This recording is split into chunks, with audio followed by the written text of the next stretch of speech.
Hi, it's Mike DelSignore, and today I want to talk about the case of Commonwealth versus Long. This is a case that I've spoken about a few times on YouTube. I've been following this case, and I wanted to discuss the implications of the decision. The decision came out today. Very important decision. Essentially, the Massachusetts Supreme Court lowered the standard to prove a racial motivation for a traffic stop. So racial profiling, there'll be a more direct and easier to obtain remedy when someone alleges that they're stopped based on race. Let me talk a little bit about the background of the case. My name's Michael DelSignore. I'm a criminal defense attorney in Massachusetts, handle OUI criminal cases and deal with motor vehicle stops and challenging the constitutional basis of these stops on almost a daily basis. So let me explain what happened in this case, Commonwealth versus Long, Edward Long. So Edward Long's the defendant in the case. He's stopped because the police allege his inspection sticker was out. The police stop him. They find out he's got a warrant. They search the car and they find a gun. He files a motion to suppress in the Boston Superior Court, Suffolk Superior Court, and ultimately the motion is denied.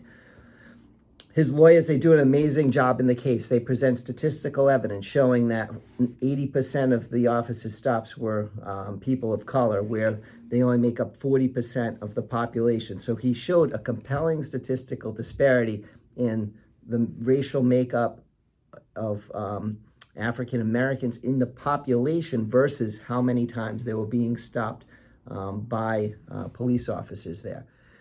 He had an expert, a statistician, who showed that this basically couldn't have been random and couldn't have been chance.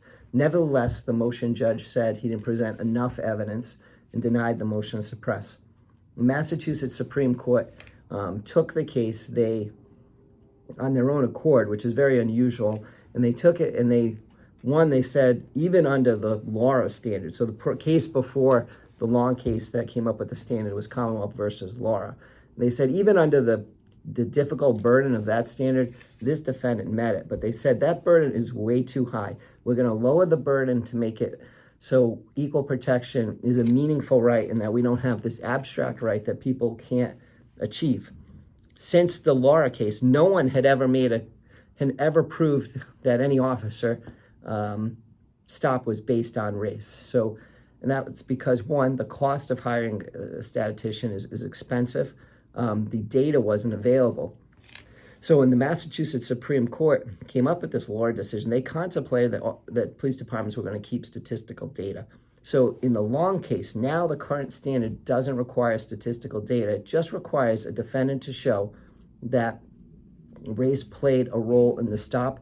The defendant you would do a motion to suppress, you put an affidavit together, and you put all the circumstances of the stop, that you were in an area where it was maybe predominantly white, you were driving down the road, you committed a minor traffic infraction, the public wasn't endangered, the driving wasn't exceptionally egregious, and you put all these details in about the surrounding circumstance of the incident.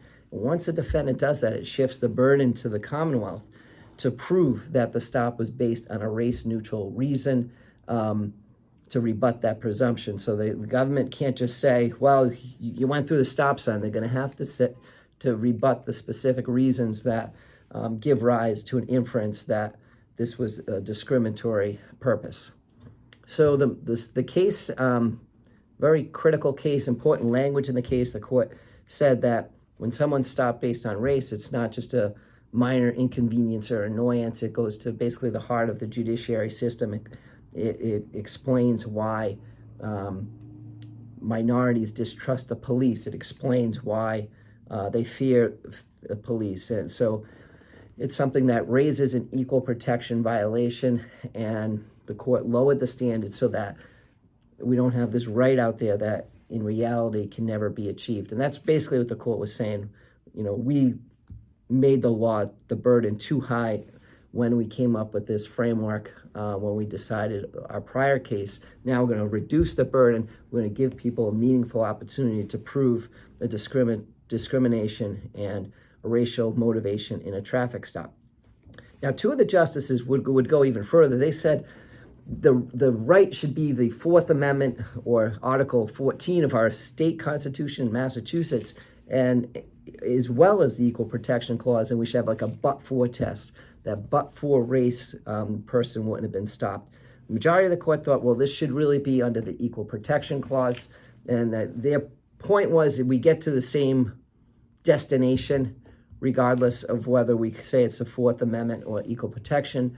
They said historically, well, this has been done under the equal protection, and the majority had a point where the Equal Protection Clause may be broader than a Fourth Amendment argument. They gave the example of, police officers in a predominantly black community, and he's pulling over people who are, say, going 20 miles over the speed limit.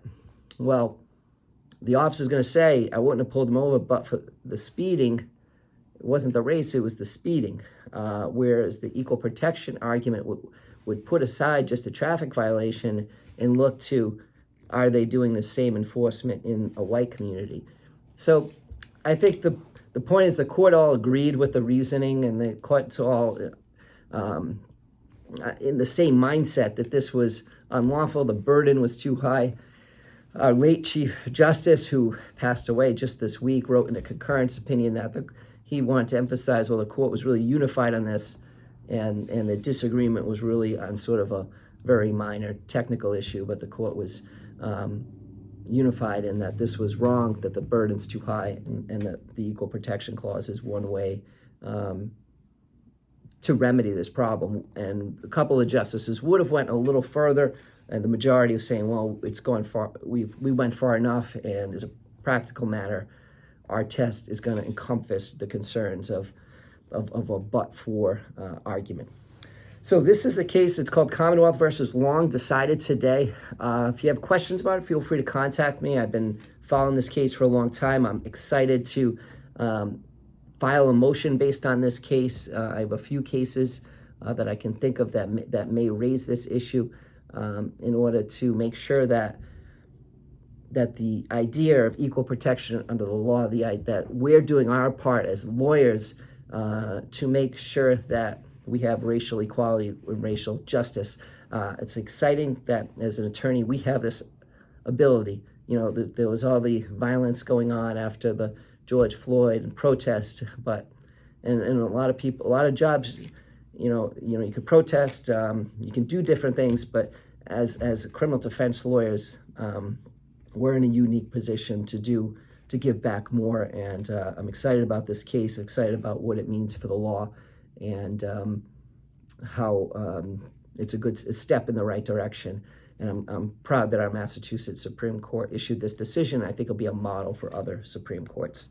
So that's it for today. If you have questions about it, feel free to contact me. 781-686-5924, Michael DelSignore, representing people charged with criminal cases, drunk driving cases, all over Massachusetts, but glad to answer your question, whether you're in Massachusetts or in any other state.